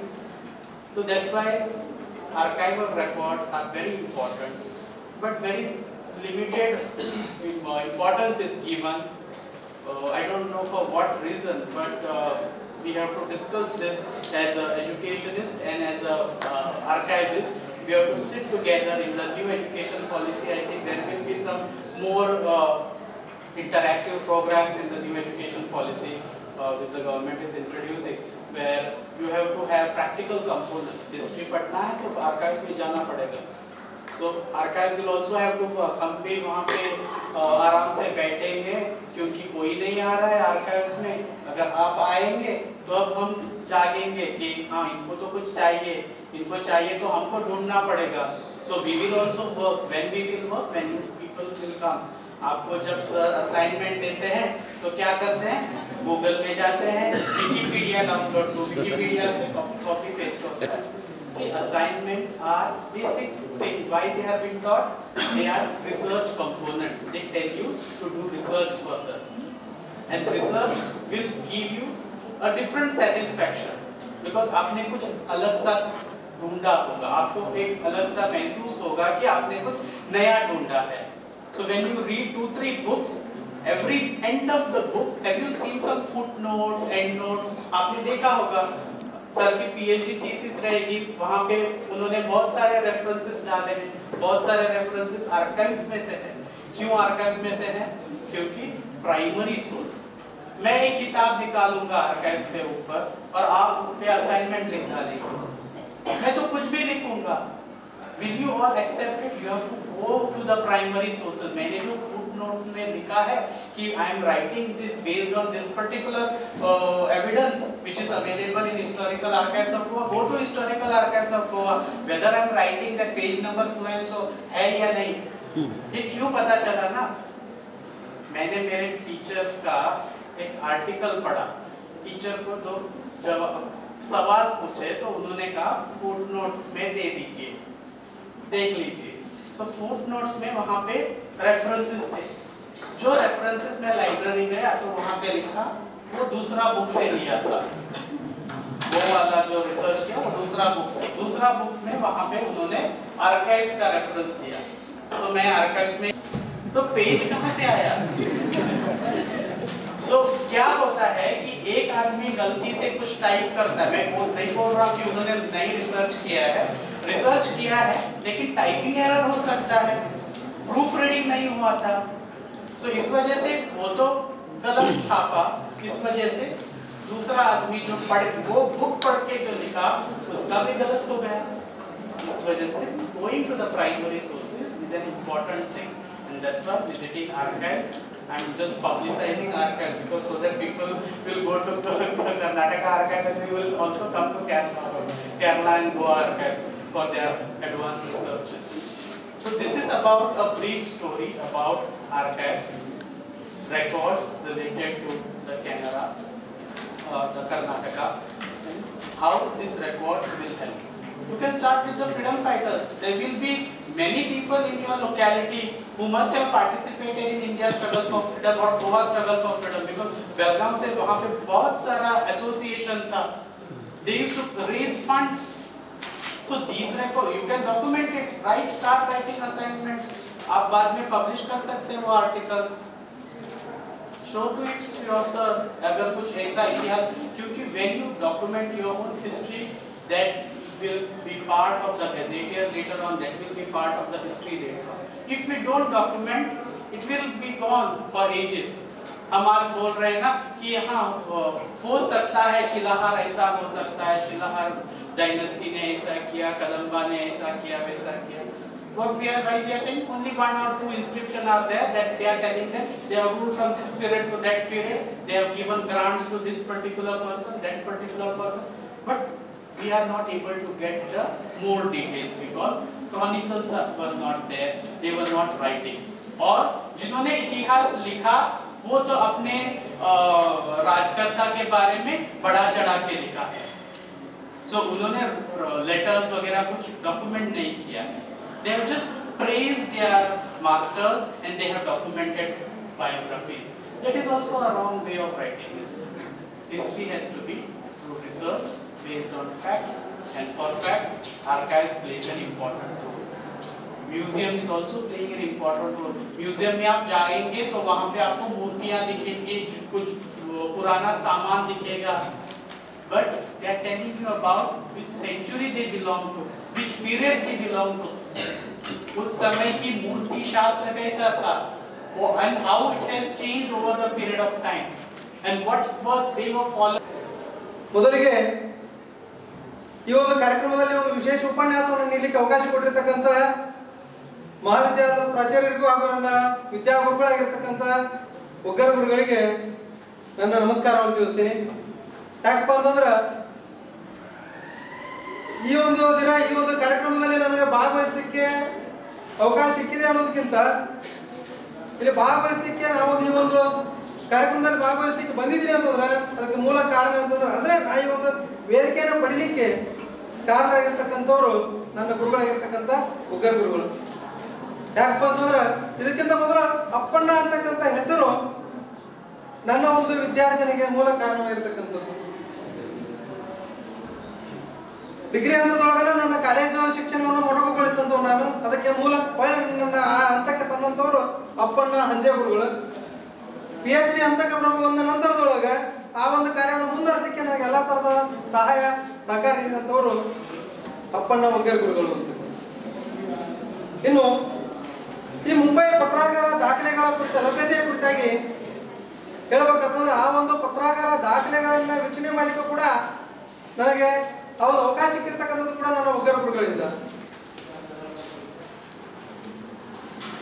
Mumbai ಪತ್ರಾಗಾರ ದಾಖಲೆಯೊಳಗಡೆ ಆ ಒಂದು ದಾಖಲೆಗಳು ಯಾಕೆ ಸಂಗ್ರಹವಾದವು ಅಂತಕ್ಕಂಥ ವಿಚಾರ ನೋಡಿದಾಗ ಪ್ರಮುಖವಾಗಿ ಬ್ರಿಟಿಷರ ಆಡಳಿತದ ಅವಧಿ ಸಂದರ್ಭದೊಳಗೆ ಆಡಳಿತಾತ್ಮಕವಾಗಿ ಪ್ರಮುಖವಾಗಿ 3 ಹೆಡ್ ಕ್ವಾರ್ಟರ್ಸ್ ಅನ್ನು ಮಾಡ್ಕೊಂತಕ್ಕಂಥ ಕೆಲಸ ಮಾಡಿದ್ರು. ಕೋಲ್ಕತ್ತಾ, ಮುಂಬೈ ಮತ್ತು ಮದ್ರಾಸ್ ಅಂತಕ್ಕಂಥದ್ದು.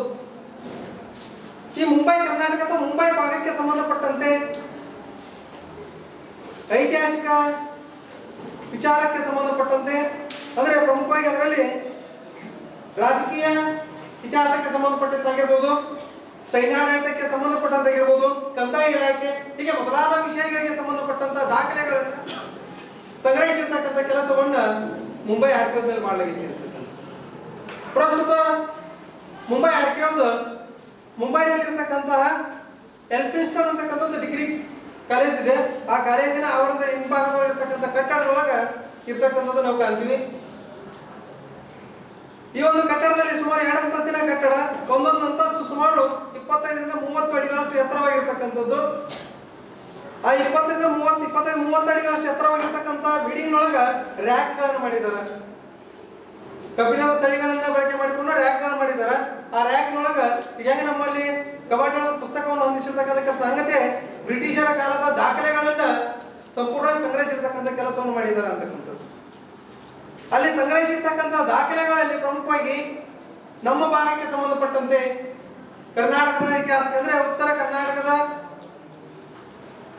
ಸೈನ್ಯಾಡಳಿತಕ್ಕೆ ಸಂಬಂಧಪಟ್ಟಂತೆ ಪ್ರಮುಖ ಇಲ್ಲಿ ನಡೆದಿರ್ತಕ್ಕಂಥ ಘಟನಾವಳಿಗಳಿಗೆ ಸಂಬಂಧಪಟ್ಟಂತೆ ಮಹತ್ವದ ದಾಖಲೆಗಳನ್ನು ನಾವಿಲ್ಲಿ ನೋಡಬಹುದು.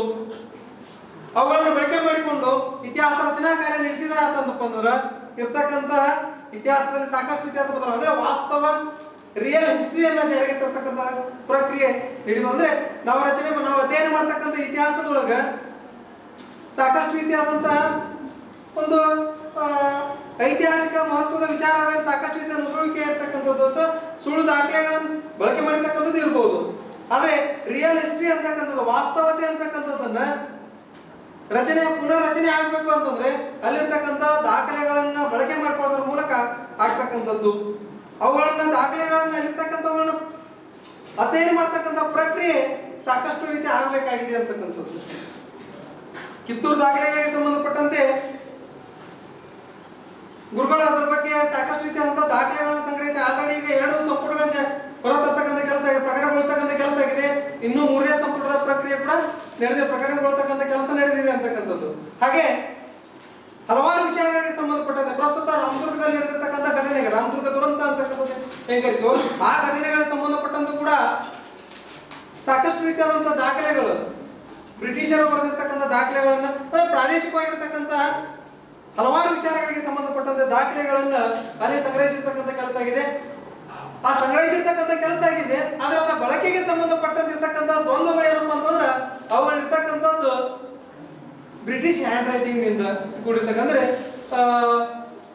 ಅದನ್ನ ನಾವು ಏನು ರನ್ನಿಂಗ್ ಲೆಟರ್ ಅಂತ ಕರಿತೀವಲ್ಲ, ಅಂದ್ರೆ ಗೀಚಾಕ್ಷರ ಅಂತಕ್ಕಂಥದ್ದು ಅದರಲ್ಲಿ ಬರ್ತಿರ್ತಕ್ಕಂಥ ನಾವು ಕಾಣ್ತೀವಿ. ಆ ಗೀಚಾಕ್ಷರದಲ್ಲಿರ್ತಕ್ಕಂಥ ದಾಖಲೆಗಳನ್ನ ಟ್ರಾನ್ಸ್ಲೇಟ್ ಮಾಡ್ತಕ್ಕಂಥ ಪ್ರಕ್ರಿಯೆ ನಮ್ಮಿಂದ ಆಗ್ತಾ ಇಲ್ಲ ಅಂತ. ಯಾಕಂದ್ರೆ ಅದರಲ್ಲಿ ಸಾಕಷ್ಟು ರೀತಿಯಾದಂತ ಪ್ರಾವೀಣ್ಯತೆ ಇರಬೇಕಾಗತ್ತೆ ಅಂತಕ್ಕಂಥದ್ದು. ಹೀಗಾಗಿ ಅವುಗಳನ್ನ ಬಳಕೆ ಮಾಡಿಕೊಂಡು ಇತಿಹಾಸದ ಪುನರ್ರಚನೆ ಮಾಡ್ತಕ್ಕಂಥ ಪ್ರಕ್ರಿಯೆ ನಡಿಬೇಕಾಗಿದೆ ಅಂತಕ್ಕಂಥದ್ದು. ಜೊತೆಗೆ ಅಲ್ಲಿರ್ತಕ್ಕಂಥ ದಾಖಲೆಗಳನ್ನ ಏನಾದ್ರು ನೋಡ್ಬೇಕಂತಂದ್ರೆ ನೇರವಾಗಿ ಹೊತ್ತಾಗಿ ನನಗೆ ಇಂಥ ಪ್ರೂಫ್ ಬೇಕಾಯ್ತು, ಇಂಥ ಫೈಲ್ ಬೇಕಾಯ್ತು ಕೊಡ್ರಪ್ಪ ಅಂತಂದ್ರೆ ನೇರವಾಗಿ ಕೊಡ್ತಕ್ಕಂಥ ಕೆಲಸ ಆಗಲ್ಲ. ಅಲ್ಲಿರ್ತಕ್ಕಂಥ ಆರ್ಕಿಯಾಲಜಿ ಡಿಪಾರ್ಟ್ಮೆಂಟ್ ನ ಪರವಾನಗಿ ಪಡಿಬೇಕಾಗಿದೆ. ಪರವಾನಗಿ ಪಡೆದ ನಂತರದಲ್ಲಿ ಕೂಡ ಅಲ್ಲಿರ್ತಕ್ಕಂಥ ನಿಯಮಗಳು ಹೆಂಗಪ್ಪ ಅಂತಂದ್ರೆ ಒಬ್ಬ ವ್ಯಕ್ತಿಗೆ ಒಂದು ದಿನಕ್ಕೆ ಕೇವಲ 3 ಫೈಲನ್ನು ಕೊಡ್ತಕ್ಕಂಥ ಕೆಲಸ ಆಗುತ್ತೆ. ಆದ್ರೆ ಮುಂಬೈ ಆರ್ಕಿಯಾಲಜಿಯಲ್ಲಿ ಇರ್ತಕ್ಕಂಥ ಅಧಿಕಾರಿ ವರ್ಗದವರು ಉದಾಹರಣೆ ಹೆಂಗಪ್ಪ ಅಂತಂದ್ರೆ ಕರ್ನಾಟಕದಿಂದ ಬಂದಿರ್ತಕ್ಕಂಥವ್ರು ದೂರದಿಂದ ಬಂದಿದ್ದಾರೆ ಅನ್ನೋ ಕಾರಣಕ್ಕಾಗಿ ನಾವೇ ಸಾಕಷ್ಟು ಶ್ರಮ ಅಂದ್ರೆ ನಮ್ಗೆ ಎಷ್ಟು ಬೇಕೋ ಅಷ್ಟು ಫೈಲ್ಗಳನ್ನು ಒದಗಿಸ್ತಕ್ಕಂಥ ಕೆಲಸವನ್ನು ಅಲ್ಲಿರ್ತಕ್ಕಂಥ ಅಧಿಕಾರಿಗಳು ಮಾಡ್ತಾರೆ. ಅವುಗಳನ್ನ ಪರಿಶೀಲನೆ ಮಾಡೋದ್ರ ಮೂಲಕ ಅವುಗಳನ್ನ ಸಂಶೋಧನಾತ್ಮಕವಾಗಿರ್ತಕ್ಕಂಥ ಮುಂದಿನ ಹಂತದೊಳಗ ಸಂಶೋಧನಾ ಪ್ರಕ್ರಿಯೆ ಕೊಡತಕ್ಕಂಥ ವಿದ್ಯಾರ್ಥಿಗಳು ಅದು ರಾಜ್ಯಶಾಸ್ತ್ರದಿಂದಲೇ ತೊಡತಕ್ಕಂಥದ್ದಾಗಲಿ, ಇತಿಹಾಸದಿಂದಲೇ ಆಗಿರ್ಬೋದು, ಆರ್ಥಿಕತೆಗೆ ಸಂಬಂಧಪಟ್ಟಂತೆ ಆಗಿರ್ಬೋದು, ಬೇರೆ ಬೇರೆ ವಿಚಾರಕ್ಕೆ ಸಂಬಂಧಪಟ್ಟಂತೆ ಸಂಶೋಧನಾ ಕಾರ್ಯವನ್ನು ಕೈಗೊಳ್ಳತಕ್ಕಂಥ ಸಂದರ್ಭದೊಳಗ ಮುಂಬೈ ಆರ್ಕಿಯಾಲಜಿಯಲ್ಲಿ ಇರತಕ್ಕಂಥ ಪತ್ರಾಗಾರ ದಾಖಲೆಗಳನ್ನ ಪರಿಗಣನೆಗೆ ತೆಗೆದುಕೊಂಡು ಅವುಗಳನ್ನು ಬಳಕೆ ಮಾಡಿಕೊಂಡು ತಮ್ಮ ಸಂಶೋಧನಾ ಪ್ರಕ್ರಿಯೆಯನ್ನ ಪ್ರಾರಂಭಿಸಬೇಕು ಅಂತಕ್ಕಂಥ ವಿಚಾರವನ್ನ ಈ ಸಂದರ್ಭದಲ್ಲಿ ಹೇಳ್ತಕ್ಕಂಥದ್ದನ್ನು ಬಯಸ್ತೀನಿ. ಜೊತೆಗೆ ಅಲ್ಲಿರ್ತಕ್ಕಂಥ ದಾಖಲೆಗಳಂತ ಕೇವಲ ಬ್ರಿಟಿಷರ ದಾಖಲೆಗಳಷ್ಟೇ ಅಲ್ಲ, ರಾಜಕೀಯವಾಗಿರ್ತಕ್ಕಂಥ ದಾಖಲೆಗಳನ್ನು ಕೂಡ ನಾವು ಗಮನಿಸಬಹುದು ಅಂತಕ್ಕಂಥದ್ದು. 1937ರಿಂದ ನಮ್ಮ ಭಾಗದಿಂದ ಅಂದ್ರೆ ಅಲ್ಲಿ ಮುಂಬೈ ಅಸೆಂಬ್ಲಿ ಅಂತಕ್ಕಂಥದ್ದು ನಿರ್ಮಾಣವಾಗುತ್ತೆ. ಮುಂಬೈ ಅಸೆಂಬ್ಲಿಗೆ ನಮ್ಮ ಉತ್ತರ ಕರ್ನಾಟಕದಿಂದ, ಮುಂಬೈ ಕರ್ನಾಟಕ ಅಂತ ಏನ್ ಕರಿತೀವೋ ಈ ಭಾಗದಿಂದ ಹಲವಾರು ಜನ ಪ್ರತಿನಿಧಿಗಳು ಆಯ್ಕೆಗೊಂಡು ಹೋಗ್ತಾರೆ. ಆಯ್ಕೆಗೊಂಡು ಹೋಗಿರ್ತಕ್ಕಂಥ ಪ್ರತಿನಿಧಿಗಳೆಲ್ಲರೂ ಕೂಡ ತಮ್ಮ ಸಮಸ್ಯೆ ಈಗ ನಮ್ಮ ವಿಧಾನಸಭಾ ಅಧಿವೇಶನ ನಡೆದಾಗ ಚರ್ಚೆಗಳನ್ನು ಮಾಡ್ತಾರೆ. ಆ ತರನಾಗಿ ಅಂದಿನ ಸಂದರ್ಭದಲ್ಲಿ ಮಾಡಿರ್ತಕ್ಕಂಥ ದಾಖಲೆಗಳು ಸಂಗ್ರಹಿಸಿರ್ತಕ್ಕಂಥ ಕೆಲಸ ಮುಂಬೈ ಆರ್ಕಿಯಾಲಜಿಯಲ್ಲಿ ಆಗಿದೆ ಅಂತಕ್ಕಂಥದ್ದು. ಕೆಲವು ಕರ್ನಾಟಕದಲ್ಲಿ ಕರ್ನಾಟಕದಲ್ಲಿ ಹೋಗಿರ್ತಕ್ಕಂಥ ಪ್ರತಿನಿಧಿಗಳು ಕನ್ನಡದಲ್ಲಿ ಮಾತಾಡಿರ್ತಕ್ಕಂಥ ದಾಖಲೆಗಳು ಕೂಡ ಇದಾವೆ. ಅದು ಕೆಲವು ಹೆಚ್ಚಾಗಿ ಇಂಗ್ಲಿಷ್ ನಲ್ಲಿ ಇರ್ತಕ್ಕಂಥದ್ದು. ಆದ್ರೆ ಇಂಗ್ಲಿಷ್ ನಲ್ಲಿ ಇರ್ತಕ್ಕಂಥದ್ದು ಅವು ಟೈಪಿಂಗ್ ನಲ್ಲಿ ಇರ್ತವೆ. ಅಸೆಂಬ್ಲಿ ಡಿಬೇಟ್ಸ್ ಏನಿದಾವೋ ಅವೆಲ್ಲವೂ ಕೂಡ ಇಂಗ್ಲಿಷ್ ನಲ್ಲಿ ಇರ್ತಕ್ಕಂಥದ್ದನ್ನ ನಾವು ಹೇಳ್ತೀವಿ. ಅಲ್ಲಿರ್ತಕ್ಕಂಥ ದಾಖಲೆಗಳನ್ನ ವ್ಯಾಲಿಯನ್ಸ್ ರೂಪದಲ್ಲಿ ಸಂಗ್ರಹಿಸಿರ್ತಕ್ಕಂಥ ಕೆಲಸ ಮಾಡಿದ್ದಾರೆ. ವಿಭಾಗಗಳನ್ನು ಕೂಡ ಮಾಡಿದ್ದಾರೆ. ಸೈನಿಕ ಕಾರ್ಯಾಚರಣೆಗೆ ಸಂಬಂಧಪಟ್ಟಂತೆ, ಅಸೆಂಬ್ಲಿ ಡಿಬೇಟ್ಸ್ಗೆ ಸಂಬಂಧಪಟ್ಟಂತೆ, ಕಂದಾಯ ಇಲಾಖೆಗೆ ಸಂಬಂಧಪಟ್ಟಂತೆ ಬೇರೆ ಬೇರೆ ತರನಾಗಿರ್ತಕ್ಕಂಥ ವಿಭಾಗವನ್ನು ಮಾಡಿ ಅವನ್ನು ಸಂಗ್ರಹಿಸಿರ್ತಕ್ಕಂಥ ಕೆಲಸ. ಅದಕ್ಕೆ ಸಂಬಂಧಪಟ್ಟಂತೆ ಕ್ಯಾಟ್ಲಾಗ್ ಗಳನ್ನು ಕೂಡ ಮಾಡಿರ್ತಕ್ಕಂಥ ಕೆಲಸ ಮಾಡಿದ್ದಾರೆ. ಕ್ಯಾಟ್ಲಾಗ್ನೊಳಗ ವ್ಯಾಲ್ಯೂಮ್ಸ್ ನಂಬರ್ಸ್ ಅನ್ನು ಕೊಡ್ತಕ್ಕಂಥ ಕೆಲಸ ಆಗಿದೆ. ಅವುಗಳನ್ನ ಪರಿಶೀಲನೆ ಮಾಡಿ ಅವುಗಳನ್ನು ಬಳಕೆ ಮಾಡತಕ್ಕಂಥ ಕೆಲಸ ಇನ್ನೂ ಹೆಚ್ಚು ಪ್ರಮಾಣದೊಳಗ ಕರ್ನಾಟಕದ ಸಂಶೋಧಕರಿಂದ ಆಗಬೇಕಾಗಿದೆ ಅಂತಕ್ಕಂಥ ವಿಚಾರವನ್ನ ಈ ಸಂದರ್ಭದಲ್ಲಿ ಹೇಳಿಕೆ ಬಯಸ್ತೀನಿ. ಅಂದ್ರೆ ಕೇವಲ ಅದರ ಜೊತೆಗೆ ಪತ್ರಿಕೆಗಳನ್ನು ಕೂಡ ಸಂಗ್ರಹಿಸಿರ್ತಕ್ಕಂಥ ಕೆಲಸ ಮಾಡಿದ್ದಾರೆ ಅಂತಕ್ಕಂಥದ್ದು. ಬ್ರಿಟಿಷರ ಆಡಳಿತದ ಪ್ರಾದೇಶಿಕವಾಗಿದ್ದಂತಹ ಪತ್ರಗಳನ್ನು, ನ್ಯೂಸ್ ಪೇಪರ್ಗಳನ್ನು ಕೂಡ ಅಲ್ಲಿ ಸಂಗ್ರಹಿಸಿರ್ತಕ್ಕಂಥ ಕೆಲಸವನ್ನು ಆಗಿದೆ ಅಂತಕ್ಕಂಥದ್ದು. ಅವುಗಳನ್ನು ಕೂಡ ಯಥೇಚ್ಛವಾಗಿ ಬಳಕೆ ಮಾಡ್ತಕ್ಕಂಥ, ಅವುಗಳನ್ನ ಪುನರ್ ಪರಿಶೀಲನೆ ಮಾಡ್ತಕ್ಕಂಥ ಪ್ರಕ್ರಿಯೆ ನಮ್ಮ ಭಾಗದ ಸಂಶೋಧಕರಿಂದ ನಮ್ಮೆಲ್ಲರಿಂದಲೂ ಕೂಡ ಆಗಬೇಕಾಗಿರ್ತಕ್ಕಂಥ ಪ್ರಕ್ರಿಯೆ ಇದು ಅಂತಕ್ಕಂಥ ವಿಚಾರವನ್ನ ಈ ಸಂದರ್ಭದಲ್ಲಿ ಹೇಳುತ್ತಾ ಈ ಒಂದು ಕಾರ್ಯಾಗಾರದಲ್ಲಿ ಭಾಗವಹಿಸಿ ನನ್ನ ಈ ಒಂದು ಮುಂಬೈ ಪತ್ರಾಗಾರ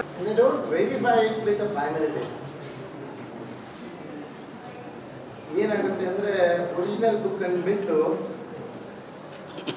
3ನೇ ಆಥರು ಅಥವಾ 4ನೇ ಆಥರು ಬುಕ್ಸ್ಗಳನ್ನು ರೆಫರ್ ಮಾಡ್ತೀವಿ.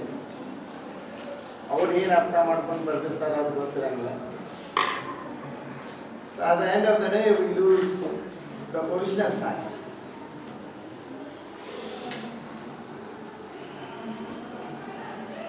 ಈ ನಿಟ್ಟಿನಲ್ಲಿ ಡಿಪಾರ್ಟ್ಮೆಂಟ್ ಆಫ್ ಹಿಸ್ಟ್ರಿ ಪತ್ರಕಾರ ಇಲಾಖೆಯವರು ನಮ್ಮ ಕಾಲೇಜಿನಲ್ಲಿ ಒಂದು ಅದ್ಭುತವಾದ ಕಾರ್ಯಕ್ರಮ. ಪ್ರಾಬ್ಲಮ್ ಈಸ್ ನೀವೆಲ್ಲರೂ ಈಗ ರಿಟೈರ್ಮೆಂಟ್ನಾಗಿದ್ದೀರಿ. You are interested in your assignments, you are interested in your internal marks ಎಷ್ಟು ಹಾಕಿದ್ದಾರೆ ಗೊತ್ತಿಲ್ಲ. ಆ ಇದಾಗಿದ್ರಿ ಇದಕ್ಕಿಂತ ಮುಂಚೆ ಮಾಡಬೇಕಿತ್ತು. But we have to see the availability of resource person. He has come all the way from Goa. He has started his journey at 5 o'clock. Just imagine. Innu fresh idare avaru. You can see him, right? You can see him, still he is fresh. But what about you? Very na nodadini sleepy, right? Most of you are very sleepy. That should not happen. You should take interest. See that he has come and he has said what kind of documents are available in Goa, how they help you to revisit the history, where you can contribute. You na scholar agi, you ಏನು contribute ಮಾಡಬೇಕು. What are the documents available? ನಿಮ್ಮ local ಆಗಿ ಇರುವಂಥ ಇತಿಹಾಸವನ್ನು ಪುನರ್ರಚಿಸಬಹುದು.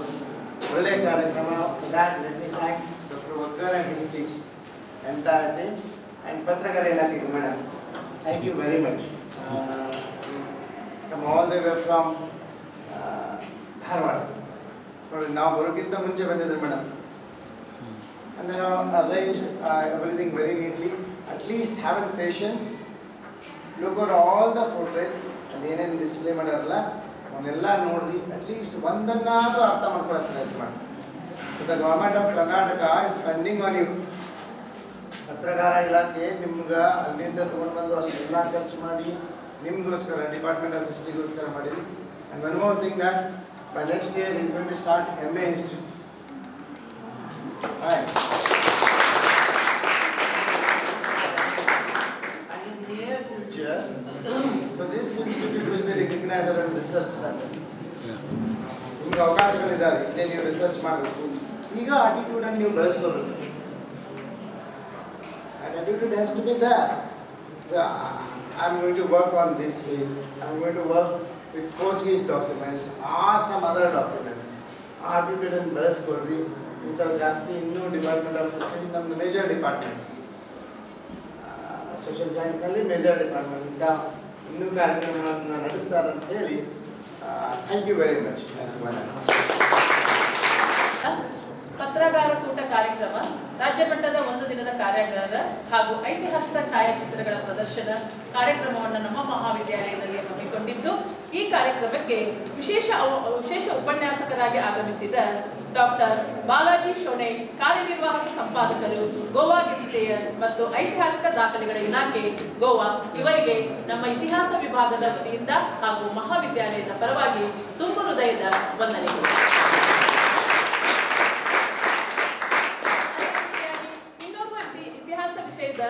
ಉಪನ್ಯಾಸಕರಾಗಿ ಆಗಮಿಸಿದ ಮುಂಬೈ ಕರ್ನಾಟಕದ ಪತ್ರಕಾರ ದಾಖಲೆಗಳ ಲಭ್ಯತೆ ಇದರ ವಿಶೇಷ ಉಪನ್ಯಾಸವನ್ನು ನೀಡಿದ ಡಾಕ್ಟರ್ SR ನದಾಫ್, ಉಪನ್ಯಾಸಕರು KSS ಕಲಾ ಮಹಾವಿದ್ಯಾಲಯ ರೋಡ್, ಇವರಿಗೆ ಮಹಾವಿದ್ಯಾಲಯದ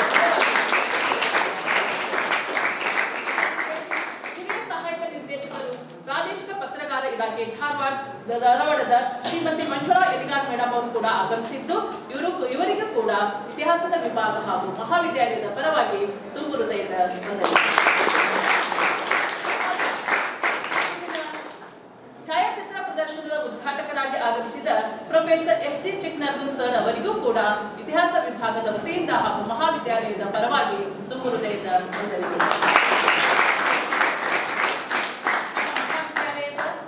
ಪ್ರಾಂಶುಪಾಲರು ಹಾಗೂ ಇಂದಿನ ಕಾರ್ಯಕ್ರಮದ ಅಧ್ಯಕ್ಷೆಯರು ಆದಂತಹ ಡಾಕ್ಟರ್ MD ಕಮತ್ಕಿ ಸರ್ ಅವರಿಗೂ ಕೂಡ ಮಹಾವಿದ್ಯಾಲಯದ ಪರವಾಗಿ ತುಂಬ ಹೃದಯದ ವಂದನೆಗಳು. ಅದೇ ರೀತಿಯಾಗಿ ಇಂದಿನ ವಿಶೇಷ ಕಾರ್ಯಕ್ರಮದ ವಿಶೇಷ ಸಂಚಾಲಕರು ಹಾಗೂ ಇತಿಹಾಸ ವಿಭಾಗದ ಮುಖ್ಯಸ್ಥರು ಆದಂತಹ ಡಾಕ್ಟರ್ AB ವಗ್ಗರ್ ಸರ್ ಅವರಿಗೂ ಕೂಡ ತುಂಬ ಹೃದಯದ ವಂದನೆಗಳು.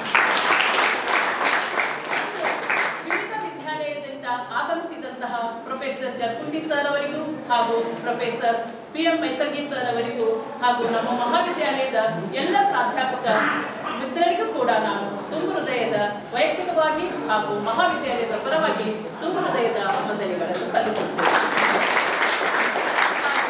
ಕಾರ್ಯಕ್ರಮದ ಕೇಂದ್ರ ಬಿಂದುಗಳಾದಂತಹ ಮಹಾವಿದ್ಯಾಲಯದ ಎಲ್ಲ ವಿದ್ಯಾರ್ಥಿನಿಯ ಮಿತ್ರರಿಗೂ ಕೂಡ ನಮ್ಮ ವೈಯಕ್ತಿಕವಾಗಿ ಹಾಗೂ ಮಹಾವಿದ್ಯಾಲಯದ ಪರವಾಗಿಯೂ ಕೂಡ ನಾನು ತುಂಬ ಹೃದಯದ ವಂದನೆಗಳನ್ನು ಸಲ್ಲಿಸುತ್ತಾ ನನಗೆ ಅವಕಾಶವನ್ನು ಮಾಡಿಕೊಟ್ಟಂತಹ ಸಂಘಟಕರಿಗೆ ವಂದನೆಗಳನ್ನು ಹೇಳುತ್ತಾ ಇಂದಿನ ವಂದನಾರ್ಪಣಾ ಕಾರ್ಯಕ್ರಮಕ್ಕೆ ಮುಕ್ತಾಯವನ್ನು ಹೇಳುತ್ತೇನೆ.